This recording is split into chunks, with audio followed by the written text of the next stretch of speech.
अदरक और सौंफ को इस तरह से लगा लो, आपका सफ़ेद बाल जड़ से काले हो जाएँगे और साथ ही साथ आपके बाल जो हैं वो सिल्की शाइनी हो जाएँगे। अगर आपके सिर पे बाल झड़ चुके हैं तो वहाँ पर नए बाल उगना शुरू हो जाएँगे। आपका एक-एक बाल जड़ से काला हो जाएगा और आगे कभी सफ़ेद होंगे भी नहीं।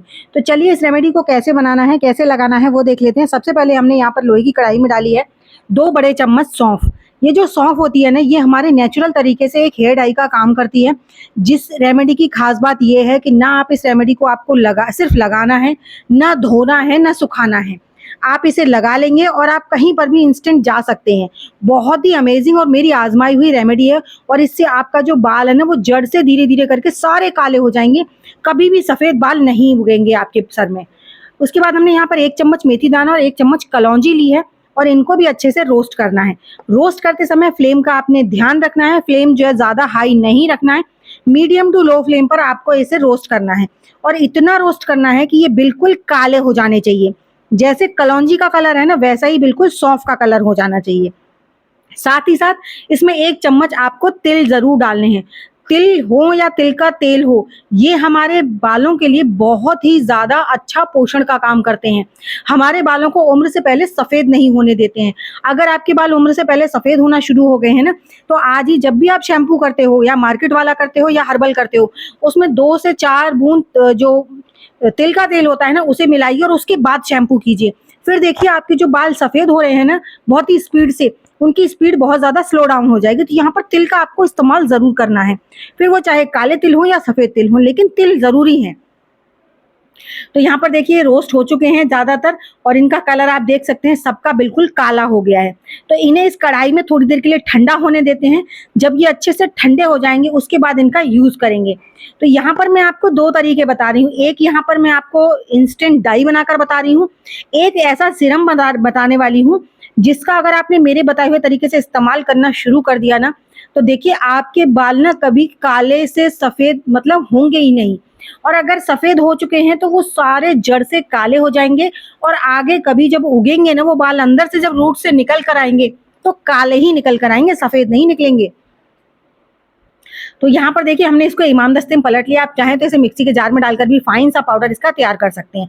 हमें इसका एक फाइन पाउडर चाहिए, ठीक है? अब आपकी मर्ज़ी है आप कैसे भी इसको पीसें। तो मैं यहाँ पर इमाम दस्ते में कूट रही हूँ और इसका अच्छे से हमने पाउडर बना लिया। इसे हम एक बाउल में निकाल लेंगे और जब ये अच्छी तरह से पूरी तरह से ठंडा हो जाएगा, तो इसे किसी भी एयर टाइट कंटेनर में भरकर हम रख लेंगे। अब यहाँ पर मैंने आधा चम्मच लिया है जिसको मैं बनाकर अभी आपको लगाकर दिखाने वाली हूँ और इसमें आप जब भी इसे बना रहे हैं तो इसे हमेशा एलोवेरा जेल में बनाएंगे। आप पानी का इस्तेमाल इसमें नहीं करेंगे और मार्केट वाला ही एलोवेरा जेल लेंगे, प्लांट बेस्ड नहीं लेंगे, ठीक है? इन 2 चीज़ों का आपने ज़रूर ध्यान रखना है। हमेशा एलोवेरा जेल में ही बनाना है और जब भी आपको लगाना है आप इंस्टेंट बनाइए और लगाइए और कहीं पर भी जाइए। इसके बाद आपको ना तो हेयर वॉश की ज़रूरत है, ना आपके हेयर्स पे बिल्कुल फ्रिजीनेस होगी और सबसे अच्छी बात ये आपके ना कपड़ों पर बिल्कुल भी टच करने पर छूटता नहीं है। इसीलिए हमने कहा प्लांट बेस्ड जेल यहाँ पर नहीं लेना है, आपने मार्केट बेस्ड ही लेना है। अब तो मैं इसे निकाल लेती हूँ। पता है मेरी सबसे बड़ी गलती क्या हुई, मैंने इसे इसी इमाम दस्ते में बना लिया। अब ये मेरा जो इमाम दस्ता है ये बहुत ही आसानी से साफ़ नहीं होने वाला है। इसकी ब्लैकनेस बहुत मुश्किल से साफ़ होगी। तो चलिए इसको लगाना कैसे है वो देख लेते हैं। देखिए एक टाइम पहले ना मेरे बाल इतने ज़्यादा सफ़ेद हो चुके थे और इन सफ़ेद बालों को मैंने कैसा काला किया है आप देख सकते हैं। बिल्कुल जेड ब्लैक कलर हो गया है मेरे बालों का। अब इस रेमेडी को लगाना कैसे है? देखिए जब स्टार्टिंग में मेरे बाल सफ़ेद थे तो मैं क्या करती थी, कई बार क्या होता है अचानक से कहीं हमें जाना पड़ता है और डाई वगैरह या मेहंदी वगैरह लगाने का टाइम नहीं होता है। तो उस टाइम पर आप इन बालों को कैसे इंस्टेंट कलर करेंगे? तो मैं यही रेमेडी अपनी बनाकर स्टोर कर लेती थी। जब भी मुझे जाना हो कहीं पर तो एलोवेरा जेल में मिक्स किया और फटाफट से अपने उन सफ़ेद बालों को इससे कवर किया। पूरे को इस पे आप लगा लीजिए और लगाकर सिर्फ 5 मिनट छोड़ दीजिए। जब आप इसे 5 मिनट छोड़ देंगे ना, तो आप 5 मिनट में देखेंगे कि आपका जो जब लगाया था आपने पैक पूरी तरह से सूख गया है और आपके बाल एकदम बढ़िया ब्लैक नज़र आ रहे हैं, ठीक है? तो ये इतनी कमाल की डाई है, मैंने खुद बहुत लगाई है ये। इतनी सालों लगाई है मैंने ये, जब मुझे ज़रूरत पड़ती थी तब मैं इसको बस बनाकर स्टोर करके रख लेती थी डब्बे में और जेल में मिक्स किया। और सबसे अच्छी बात देखिए आप हाथों पर इसे घुमाइए अपने हाथों बालों पर, बिल्कुल भी आपके हाथों पर नहीं लगेगी। जब हाथों पर नहीं लगेगी तो सोचिए कपड़ों पर कैसे लगेगी, बिल्कुल नहीं लगती है, इतनी ज़्यादा अमेजिंग है। फिर मैंने क्या किया, फिर मैंने जो ये नेक्स्ट रेमेडी बनाई है ना, जो सीरम बनाया है वो लगाना शुरू किया, जिससे मेरे एक-एक बाल जो थे ना वो जड़ से काले हो गए और अब कभी मेरे बाल सफ़ेद नहीं आते हैं। अंदर से जब भी बाल निकलते हैं ना तो वो काले ही निकलते हैं। तो उसके लिए आपको लेना है अदरक, और अदरक को आपने किसी भी लोहे के बर्तन में कूट लेना है। जितना अदरक मैंने लिया उतना ही लेना है, इसमें से थोड़ा-सा मैं निकाल दूँगी क्योंकि थोड़ा ज़्यादा ही है। तो यहाँ पर इस अदरक को आपने बढ़िया से बारीक से कूट लेना है और इसकी भी एक ऐसा सीरम बनाकर तैयार करना है, जो सीरम आपके बालों को ना जड़ से काला करने का काम करेगा। अदरक हमारे बालों के लिए बहुत ही ज़्यादा ज़रूरी और बहुत ही ज़्यादा कमाल का होता है, लेकिन लिमिटेड क्वांटिटी में और सही तरीके से हमें इसका यूज़ करना आना चाहिए। तो देखिए इसको ना अच्छे से हमने कूट लिया है। कूटने के बाद अब इसमें हम क्या करेंगे, सबसे पहले हम डालेंगे इसमें 1 ग्लास पानी, क्योंकि हमें बालों के लिए सीरम तैयार करना है, इसलिए पानी ज़रूर डालना है आपने। और पानी हमेशा या तो आरओ का लेंगे आप, या फिर पहले बॉइल्ड वाटर करेंगे, उसको ठंडा करेंगे, उसके बाद इसमें यूज़ करेंगे। बालों को कई बार हमारे ना बाल हमारे पानी की वजह से भी खराब हो जाते हैं, इसलिए आपको पानी यहाँ पर हमेशा फ़िल्टर वाला ही लेना है। तो यहाँ पर 1 ग्लास पानी डाल दिया। अब इसको हम लेकर चलते हैं अपनी गैस पर और इसे हम गैस पर गर्म करने के लिए रखेंगे। साथ ही साथ इसमें हम कुछ मैजिकल चीज़ें डालेंगे जो हमारे हेयर्स के लिए बहुत ही ज़्यादा ज़रूरी हैं, और उसके बिना ये रेमेडी बिल्कुल भी कंप्लीट नहीं है। तो जैसे ही अदरक में उबाल आता है उसी टाइम पर आप 10 से 20 लौंग लेंगे, जो फूल वाली लौंग होती है ना, वो जिन्हें हम पूजा में यूज़ करते हैं वो। साथ ही साथ 1 बड़े चम्मच मेथी दाना लेंगे। मेथी दाना हमारे जड़ों के लिए पोषण का काम करता है। ये हमारे बालों को सफ़ेद होने से रोकता है।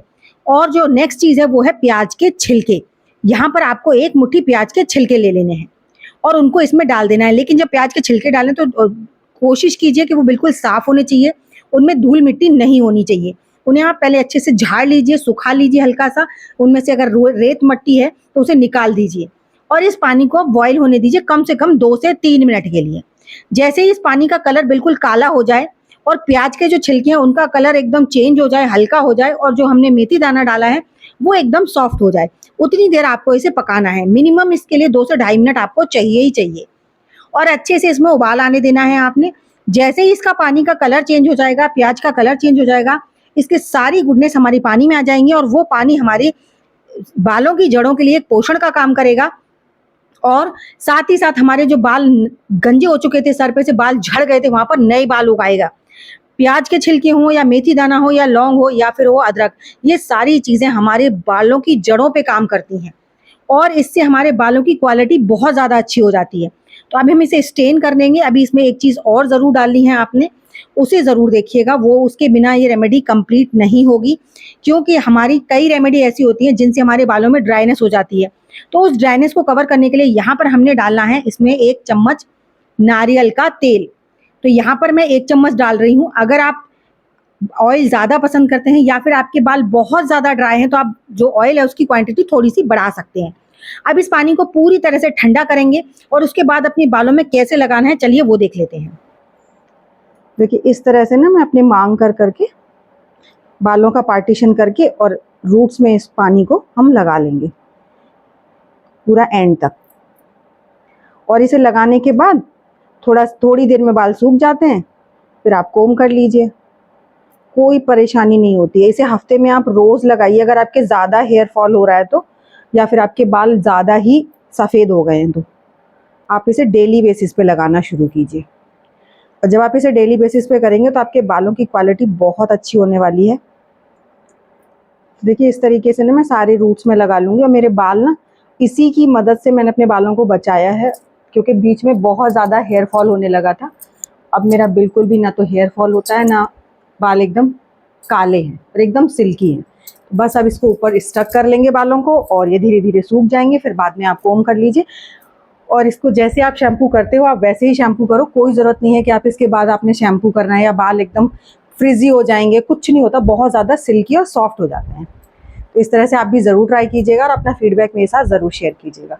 तो आई होप मेरी आज की वीडियो आपने अच्छी लगी होगी। अच्छी लगी हो तो लाइक शेयर कीजिएगा, चैनल पर पहली बार आए तो सब्सक्राइब जरूर कीजिएगा। तो चलिए एक ऐसी नई सी अमेजिंग सी वीडियो के साथ मैं मिलूंगी आपको अपनी नेक्स्ट वीडियो में, तब तक के लिए बाय बाय।